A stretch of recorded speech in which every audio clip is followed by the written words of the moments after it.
2024లో మనం ఇచ్చిన ఈ మేనిఫెస్టో పేదలకు మరింత మంచి చేస్తూ మరో 2 అడుగులు ముందుకు వేస్తూ ఇంటింటి అభివృద్ధి, ఇంటికే పౌర సేవలు, ఇంటికే పథకాలు ఇవన్నీ కొనసాగింపే మన 2024కు సంబంధించిన మన మేనిఫెస్టో. మరోవైపున కూటమిగా ఇదే మోసాల చంద్రబాబు, ఇదే దత్తపుత్రుడు,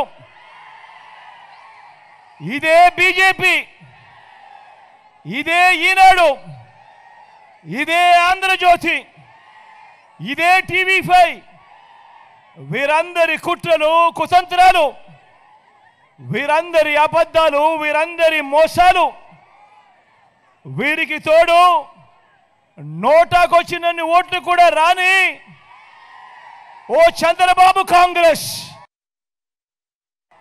జగన్ను ఎందుకు ఓడించాలి? పేదలకు ఇంటింటికి మంచి చేసినందుకు జగన్ను ఓడించాలా అని అడుగుతా ఉన్నాను. పేదలకు ఇచ్చిన మాట తప్పనందుక జగన్ను ఓడించాలా అని చెప్పి మిమ్మల్ని అందరినీ కూడా అడుగుతా ఉన్నా. ఎందుకు మరి జగన్ను ఓడించాలి అని అడుగుతా ఉన్నా.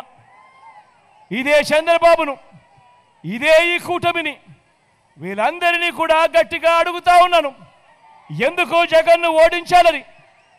ఇదే చంద్రబాబు, ఇదే రామోజీ, ఇదే ఆంధ్రజ్యోతి రాధాకృష్ణ, ఇదే దత్తపుత్రుడు, ఇదే జన్మభూమి కమిటీల దోపిడీ ముఠాకు అధికారం రావడం కోసమా జగన్ను ఓడించాలి?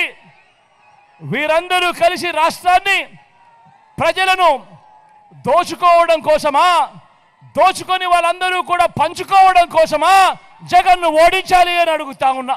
77 ఏళ్ల స్వతంత్ర భారతదేశంలో ఏ ప్రభుత్వాలు ఈ రాష్ట్రంలో ఎప్పుడూ కూడా ఇంటింటికి చేసిన మంచి కేవలం ఈ 5 సంవత్సరాలలో మీ బిడ్డ వీళ్ళందరికన్నా గొప్పగా ఎక్కువగా చేసినందుక జగన్ను ఓడించాలి అని అడుగుతా ఉన్నాను. ఏకంగా 2,70,000 కోట్ల రూపాయలు డీబీటీగా, అంటే బటన్ నొక్కి, మీ బిడ్డ బటన్ నొక్కి, ఏకంగా 130 బటన్లు నొక్కి రాష్ట్రంలోని నా పేద అక్క చెల్లెమ్మలకు, వారి కుటుంబాలకు ఎలాంటి లంచాలు లేకుండా, ఎలాంటి వివక్ష లేకుండా అందజేసినందుక వీరంతా కూడా జగన్ను ఓడించాలని అంటా ఉన్నారు అని అడుగుతా ఉన్నాను. ఎందుకు జగన్ను ఓడించాలి అని అడుగుతా ఉన్నాను.